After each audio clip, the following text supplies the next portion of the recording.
Bueno, buenas tardes a todos. El tema que me toca hoy, como bien dijo el doctor Hacha, es hablar un poco de patología branquial recidivada. No es la intención de la charla empezar con por ahí todo el desarrollo embriológico, que es complejo y ya lo conocen, así que vamos a tratar de ir puntualmente a algunos conceptos que son los más importantes para tener en cuenta. Bueno, como una introducción general, la patología branquial comprende un conjunto de alteraciones del desarrollo que representa la segunda malformación más frecuente en el cuello, solamente superada por el quiste tirogloso. Con respecto a la etiología, muy cortito, ya dije, está producida por la obliteración incompleta de las hendiduras y las bolsas faringias durante la embriogénesis, y hay reportado igual incidencia en ambos sexos, incluso igual incidencia en ambos lados. Solo hay algo de predominio del lado izquierdo para malformaciones del tercer y cuarto arco, pero es algo muy sutil, así que se podría decir que es de igual distribución. Con respecto a cómo pueden manifestarse, de acuerdo a si lo que falló fue la obliteración del lado endodérmico o del lado ectodérmico, podemos definirlo como fístulas, si hay una comunicación entre ambas luces, quistes, si quedó un resabio con contenido básicamente mesodérmico que puede no estar conectado con el exterior, como senos, tanto conectado con la piel o con la faringe o laringe, o solamente restos cartilaginosos.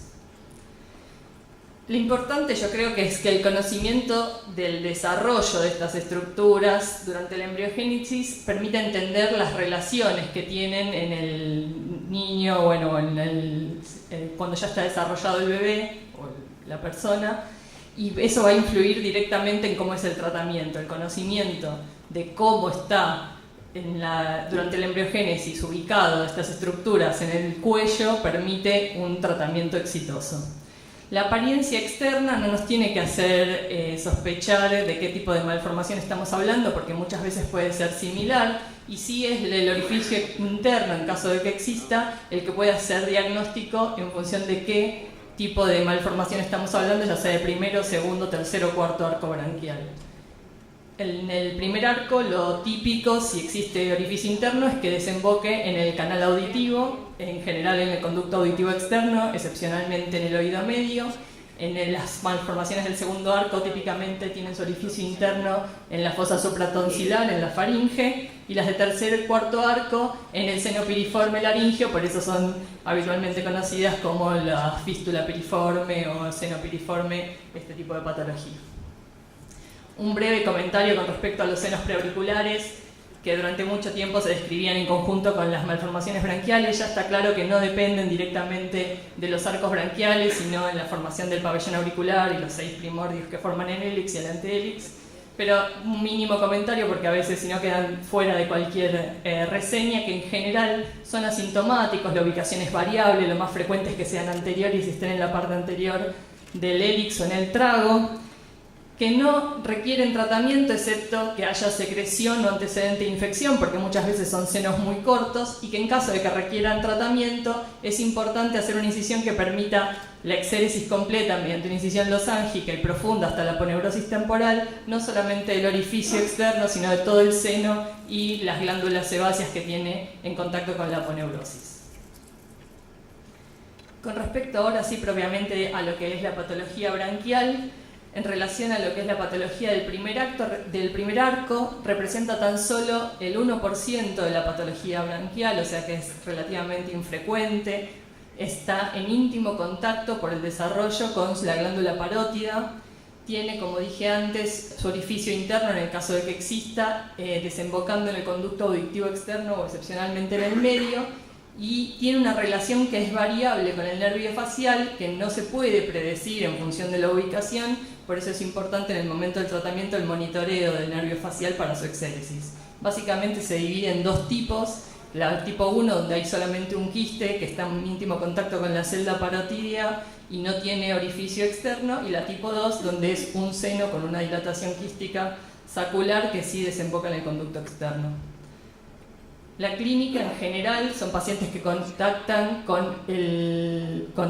su primera consulta a veces es con el otorrino por la presencia de otitis supurada a repetición o supuración en el conducto auditivo externo. Puede aparecer también como primera manifestación solamente tumefacción de la celda parotidia, puede simular una adenitis submaxilar o puede haber drenaje de material mucoso en la zona del gonión si hay una fístula completa. Con respecto a la patología del segundo arco, que es por lejos la que más vemos porque representa el 95% de la patología branquial, tenemos que tener en cuenta que por su desarrollo está en íntimo contacto con los nervios glosofaringeo y hipogloso mayor. Con respecto a pensar cómo es el trayecto de la fístula, que es importante tenerlo en la cabeza para ir a buscarlo en el momento de la cirugía, si existe un orificio externo sabemos que va a estar en el borde anterior del esternocleidomastoideo, anterolateral en el cuello, que si pensamos cómo es el trayecto, sabemos que es un trayecto que va hacia interno y hacia superior, hacia la vaina carotidia, que pasa por debajo del ilioides, por delante del hipogloso, entre ambas ramas de la carótida primitiva, o sea, cuando se bifurca la carótida, y que su orificio interno, y que tenemos que ir a buscarlo para cerrarlo adecuadamente, está, como dije antes, en la fosa supratonsilar, en la faringe. Si existe patología quística no fistulosa, en general se divide en 4 tipos para su clasificación, de acuerdo a la ubicación y la relación con el paquete vasculonervioso. En el tipo 1 es un quiste simple que está por delante del esternocleidomastoideo sin contacto con la vaina carotidia. En el tipo 2, que es la más frecuente, la lesión es más profunda, el esternocleidomastoideo, y si está en contacto con la vaina puede estar por delante o por detrás. En el tipo 3, la lesión se ubica entre ambas ramas de la carótida y llega adyacente a la faringe. Y la tipo 4 es una lesión bien profunda en contacto con la faringe, con la pared faringea, y no tanto con la vaina. La presentación clínica en la patología del segundo arco puede ser de acuerdo a si es trayecto fistuloso completo o no, drenaje intermitente a través del orificio fistuloso, o la presentación más frecuente, que es la masa blanda no dolorosa en la región anterolateral del cuello. Puede producirse un aumento súbito de tamaño y dolor cuando se infecta, y ante la infección puede producir disfagia, tortícolis o incluso dificultad respiratoria. Con respecto a la patología del tercer arco, tenemos que primero decir que es muy infrecuente. Tiene un orificio externo en el caso de que exista, también en el borde anterior del esternocleidomastoideo. El trayecto, como vemos, y de acuerdo a su origen biológico, sigue un trayecto ascendente hacia la carótida, pasa por arriba del hipogloso y penetra la membrana tiroidea. Y el orificio interno está en el seno piriforme laringio, por eso es lo que habitualmente se conoce como fístulas piriformes o patología del seno piriforme. La presentación clínica es muy similar a la patología del segundo arco y puede producir incluso parálisis del hipogloso cuando hay infección, sobre todo en quistes o senos piriformes grandes. No hay descriptas fístulas completas, ni de tercero ni de cuarto arco, como un dato, o sea, existen senos y quistes, pero fístula completa siguiendo este recorrido, todavía en la literatura no hay una descripción de que nadie la haya encontrado. Con respecto a la del cuarto arco, es extremadamente rara también. La anatomía del trayecto depende del lado afectado, sigue un curso similar a la del nervio recurrente. El orificio externo puede estar en el borde anterior lateral del esternocleidomastoideo, suelen ser orificios más bajos, y el orificio interno en el seno piriforme, al igual que la del tercer arco. La particularidad que tiene la patología del cuarto arco es que en su trayecto pueden aparecer quistes que están en íntimo contacto con los lóbulos tiroideos. Entonces, en la presentación clínica, si bien puede ser una presentación no muy característica de una masa blanda no dolorosa laterocervical, también puede manifestarse como una tiroiditis supurada, como un nódulo tiroideo o como un absceso tiroideo, obviamente frío en un centello. Lo importante es poder sospecharlo. Para un diagnóstico adecuado, lo primero es poder sospechar la patología. Si tenemos en cuenta que es la segunda en frecuencia, tendríamos que pensarlo por ahí a veces más a menudo de lo que lo hacemos.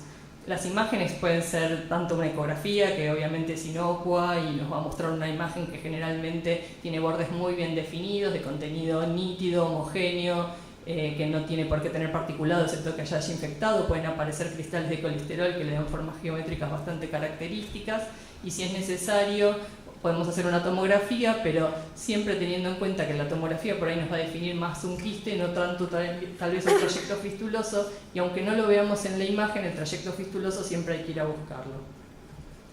La endoscopía permite ubicar siempre el orificio interno. A veces cuando son patologías estrictamente de senos internos, sobre todo el seno piriforme, es muy útil, incluso después vamos a ver que permite hacer tratamiento.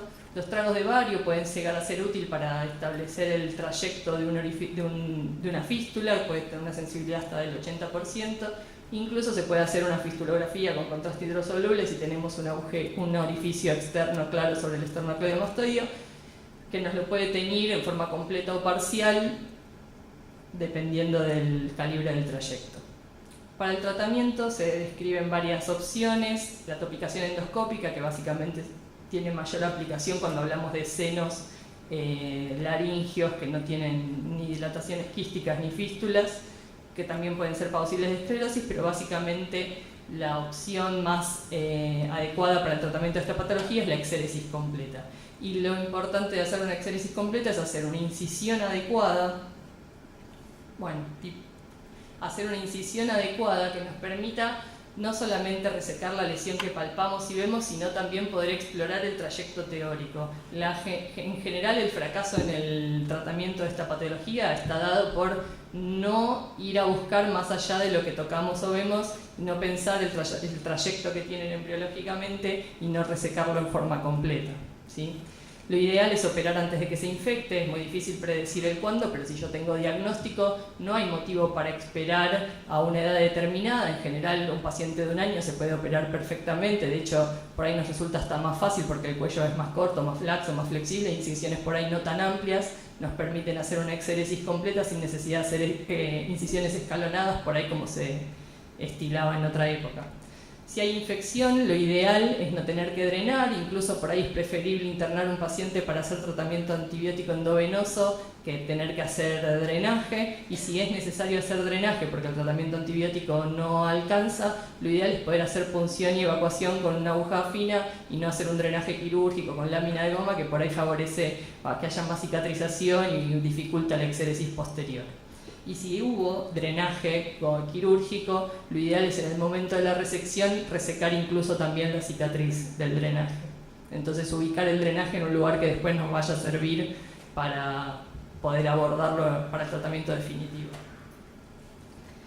¿Y por qué todo esto es tan importante? ¿Cuánto significa la recurrencia en el tratamiento de esta patología? Bueno, es muy variable los reportes, pero básicamente se describe que hay entre un 3 a un 30% de recurrencia en el tratamiento quirúrgico, ¿sí? de intento de resección de las patologías de los arcos branquiales. Entonces, evidentemente fracasamos más a menudo de lo que nos gustaría.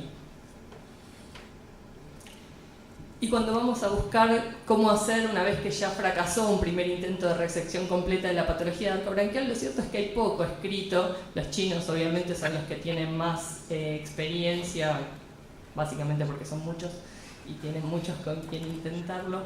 Uno de los artículos más interesantes es el que habla de la disección cervical selectiva. Uno está en inglés, se los paso después con la bibliografía, el otro está en chino, eso no me molesten traérselos. Pero básicamente lo que está descrito es la disección cervical selectiva. Antes hacía disección cervical funcional, que es una disección en bloque, por ahí un poco más extensa que la selectiva. La idea es resecar, una vez que uno tiene una recidiva de patología branquial, en bloque toda la lesión recidivada con todo el tejido circundante, preservando las estructuras vitales. Como diría en nuestro hospital el doctor Sichonsky, todo lo que no tiene nombre propio hay que sacarlo.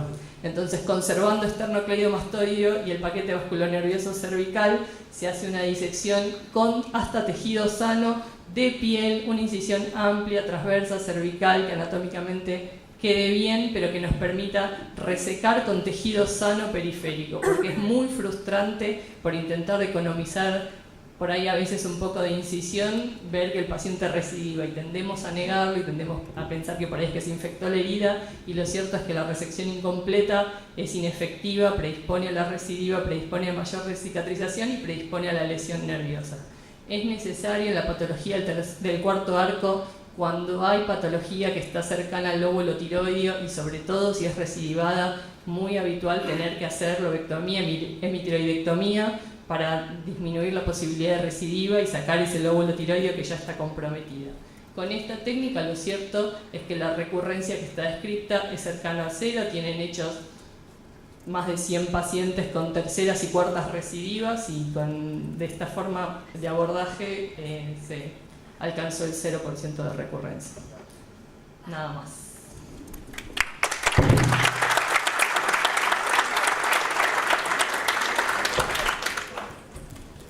¿Preguntas?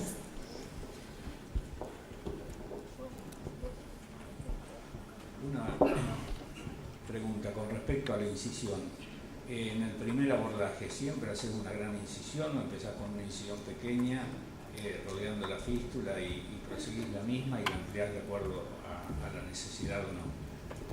Bueno, habría que definir a qué le llama gran incisión. Siempre hago una incisión y que me permita no solamente resecar el orificio fistuloso, sino poder perseguir continuar su trayecto y disecarlo en forma adecuada hasta la faringe. Y lo cierto es que estéticamente me parece que queda mejor por ahí hacer una incisión bien ubicada, transversa, sobre un pliegue que por ahí puede medir 2-3 centímetros, en vez de tratar de intentarlo por una incisión de 1,5 y después tener que hacer incisiones escalonadas. Porque si no, igual haría incisiones escalonadas. Lo importante es continuar la disección hasta la faringe. Perfecto. ¿Preguntas?